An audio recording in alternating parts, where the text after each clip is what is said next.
नमस्कार मैत्रिणींनो, माझ्या चॅनलवर तुमचे खूप खूप स्वागत आहे। आज आपण बघणार आहोत डाळबट्टी खास मराठवाडा पद्धतीने। तेव्हा इथं मी 4 वाट्या डाळबट्टीचे पीठ घेतलेले आहे। त्यात थोडा ओवा क्रश करून टाकला, मीठ घातले आणि चिमूटभर खाण्याचा सोडा घातला आणि चिमूटभर हळद घातली।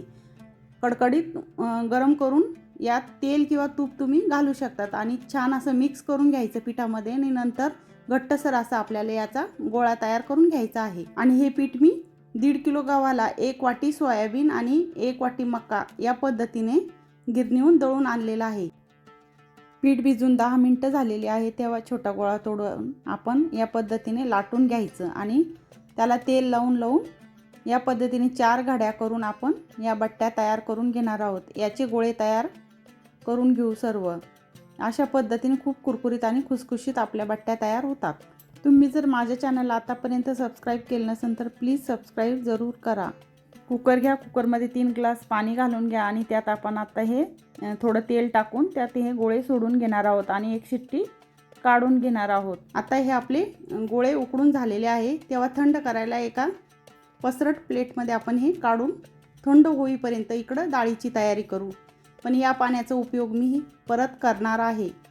तेव्हा तुरीची डाळ ही या पाण्यात मी घालून घेतली आणि थोडं तेल आणि हळद घालून त्याला आता 3 शिट्ट्या करून घेऊ। आणि ही डाळीची फोडणी आपण इकडं तयारी करत आहोत। तेल घालून मी कढीपत्ता, मोहरी, जिरे आणि थोडंसं हिंग टाकून आपले अद्रक, लसण आणि मिरचीची पेस्ट घालून घेतली। जिरे घालून घेऊ, कांदा टाकला। आता एक टोमॅटो आपलं कट केलेलं त्यात टाकून घेऊ, मीठ घातलं चवीपुरते आणि आता इकडं आपली डाळ पण शिजून झालेली आहे। बघा किती छान अशी आपली ही डाळ शिजलेली आहे।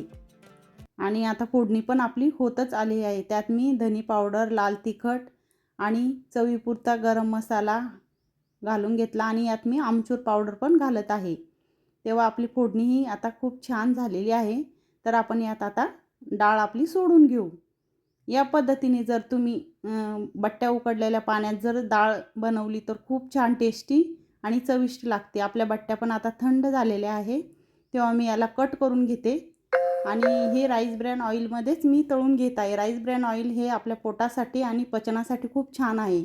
तेल गरम झाल्यानंतर आपण आता यात सुरुवातीला पापड तळून घेतले आणि आता मी यात बट्ट्या घालून त्याला मध्यम आचेवर सोनेरी कलर येईपर्यंत परतून घेणार आहे। बघा बट्ट्या छान परतल्या आहे आणि त्याला लेअर पण छान आलेले आहे। अशा पद्धतीच्या बट्ट्या खूप खुसखुशीत आणि कुरकुरीत लागतात।